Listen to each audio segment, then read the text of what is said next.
Let's take a look at the Hexbot 3D printer. We should add another category to the FDM 3D printers, and that is the robot arm 3D printers. Apparently, these 3D printers can print the fastest based on the ambiguous specifications, but we do not know how well the layers will stick at 200 millimeters per second compared with 30 millimeters per second. According to the temperature speed tower, higher speeds seem to work better with higher temperatures, and therefore more research is required for this particular problem. This 3D printer is similar with Dobot Magician and UARM Swing Pro, but according to the Hexbot marketing campaign, the category is the only thing they have in common, and that is where all similarities end. They even compare themselves with Jarvis because the robot has some vision recognition and can play some games against you by actually moving physical pieces on the board. And if you need a swinging arm to physically move the pieces for you, then this is it. But I prefer a good old-fashioned computer chess game on the screen. I am interested in the 3D printing aspect about this robot and not in its ability to hold a pen and trace on paper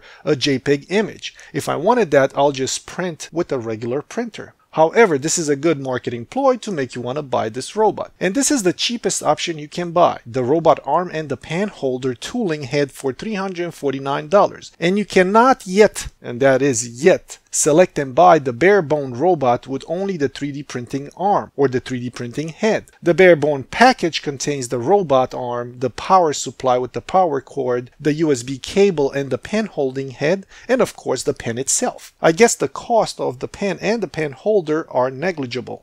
However, if you want to get the right parts and only the certain modules that you're interested for, you can pledge the right amount of money on their Kickstarter campaign on their Kickstarter web page. You can pledge the right amount of money and get the bare bone robot arm with the right upgrades or heads that you would like. On this channel, I speak mostly about 3D printers and their particular specifications, features, or lack thereof. Sometimes I may throw a wrench in the system with a review about my computer setup and or car fixing video. If you think you can stomach this type of format, throw me a like or a subscribe. Thank you. Okay, if I haven't lost you yet, let's go over the features, pros and cons for this modular 3D printer. The 3D printing volume is larger than 220 by 220 by 250 millimeters. The speed for this 3D printing robot is ambiguous. There are two modes, high SP mode at 500 millimeters per second and low SP mode at 200 millimeters per second. But there isn't any more information about the 3D printing speed besides these speeds. Moreover, there's a video on YouTube where you can see the robot 3D printing. However, the video is sped up and you cannot properly gauge its ability to print and at which speeds it can print at good quality. The unit weighs about 2 kilograms and I guess it may be necessary to anchor it onto your desk if you want to use it at high speeds because momentum plus speed may tip it over. But also you can see the 4 holes in the base and I'm assuming those are exactly for anchoring. But you may not need to actually drill your desk for this. If you 3D print at excessive low speed with this robot, my suction cup holders, you can use a large mirror and stick the robot to it and use the same large mirror as the 3D printing bed. In addition, you can also improvise a heat gun to heat up the bed. Or you can get the second one to hold the heat gun for you. This unit features half a kilo payload and high precision repeatability of 0.05 millimeters.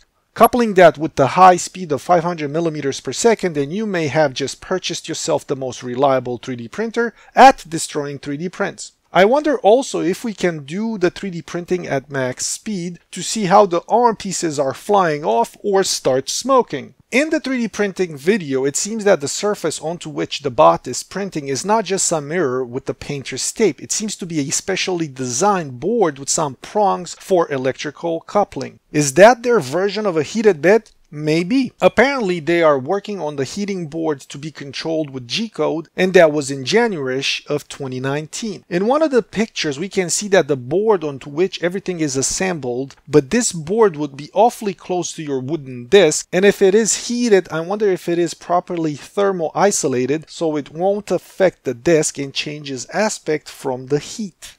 or because of the heat. The tech support claims that for now the hot end is an E3D hot end, but that may be upgraded in the future to a better one, and they only support Cura. Well, it's a good thing that Cura 4.3 is better these days. You may want to check this video up there about the Cura 4.3 stringing and lattices with 3D printing plastic spaghetti noodles. Another cool claim about this robot is that it can churn away at its chores and you can go to bed next to it because it's noiseless. Well, that's really nice. And if I can't fall asleep, I can make it massage my scalp. It does have vision and it wouldn't be too much of a task for it. I better not make too much fun of its features or it might devise to poke me in the eye while I'm sleeping. Besides 3D printing, this robot can laser engrave and laser cut wood or acrylic up to 1 millimeter thick. And the bonus thing is that it can engrave aluminum. Nice touch. Moreover, it can move things for you or maybe sort them. And if you open a blue point toolbox wrongly and all the sockets fall all over the place, you can make the robot sort them for you. But that's only after you write the code for it to do the task for you. So a mechanic may love this idea. Robot, sort the sockets, clean the garage, and make some coffee when you're done. Nice, huh?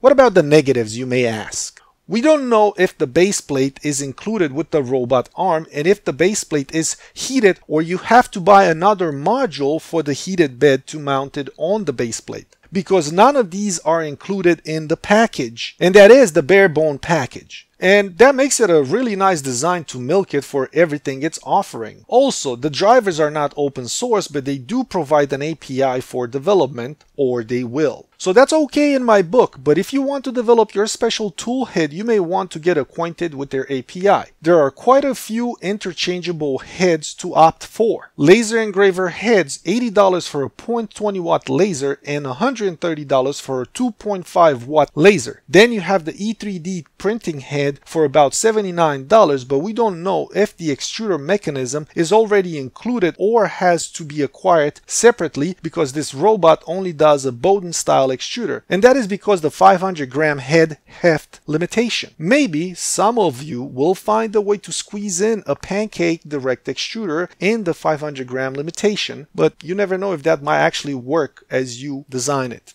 Then you have the option to get the suction cup and the soft gripping arm for $109. Also, you can purchase only the display for only $50, the conveyor belt for $439, or the linear rails onto which you can mount the robot to move from side to side for $869 US. In addition, they have offers for bundling multiple packages together with some savings, or the entire deluxe kit with everything for $1,967. The website promises to ship the first models in November of 2019, and we will see quite a few people reviewing them soon. But until then, I bid thee, mon amis, farewell and adieu.